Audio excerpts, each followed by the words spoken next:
Narito na naman ang mainit na balita mula sa mundo ng social media na hatid sa inyo ni Madam Chika.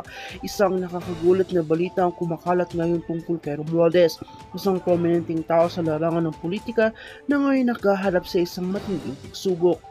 Ayon sa mga inside sources, may mga indikasyon na nagpapanik si Romualdez at takot siyang humarap sa korte. Nagdududa ang mga eksperto na may malalim na inililihim siya kaya't mas pinili niya magtago at umiwas sa publiko. Ang mga detalye ng kanyang kaso ay unti-unting lumalabas at nagdudulot ng pangamba sa kanyang mga taga-suporta. Maraming haka-hakang lumulutang kaugnay sa isang isyong ito. Ang malalapit kay Romualdez ay nagsabing may mga kahina-hinalang transaksyon na naganap sa nakaraan at ngayon ay lumalabas na ang mga ebidensya na may kinalaman sa mga illegal na gawain. Ayon sa mga ulat, posibleng may kinalaman si Romualdez sa mga kasunduan na nagdulot ng malawakang panloloko at hindi tamang paggamit ng pondo. Sa kabila ng lahat ng ito, patuloy siyang nagtatago at hindi pa nagbibigay ng pahayag.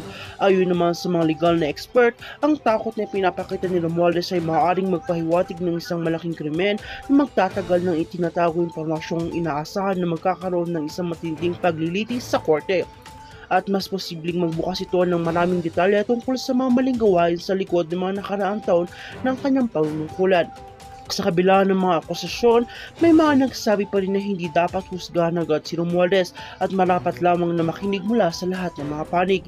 Isa sa mga pinakamatinding revelasyon na lumabas ay tungkol sa mga hindi pangkaraniwang transaksyon sa mga proyektong pinundahan ng gobyerno. Ayon sa mga investigation reports, may mga illegal na kontrata na pinirmahan si Romualdez na nagdulot ng mga malaking paggamit ng pondo at proyekto na hindi natapos. Ipinapakita ng mga dokumento na may mga kaakibat na negosyo si Romualdez at marami nagtataka kung ito ba'y may kinalaman sa kanyang mga pag-iwas ngayon sa korte.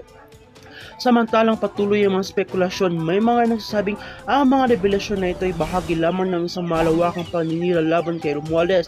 Ang ilang mga kaalyado ng politiko ay nagsasabing ito ay isang paraan upang pabagsakin siya at alisin sa kanyang posisyon. Ngunit sa kabila ng mga depensa, hindi may iwasan ng mga tanong tungkol sa mga hindi malinaw na transaksyon at mga dokumento na muling binubunyag sa publiko. Lahat ng ito ay nakatuon sa isang tanong, ano nga ba ang tunay na nangyari? Habang patuloy na umiekspila ang sitwasyon, abangan natin ang mga susunod na hakbang ng korte at ang magiging resulta ng mas susunod na hearing.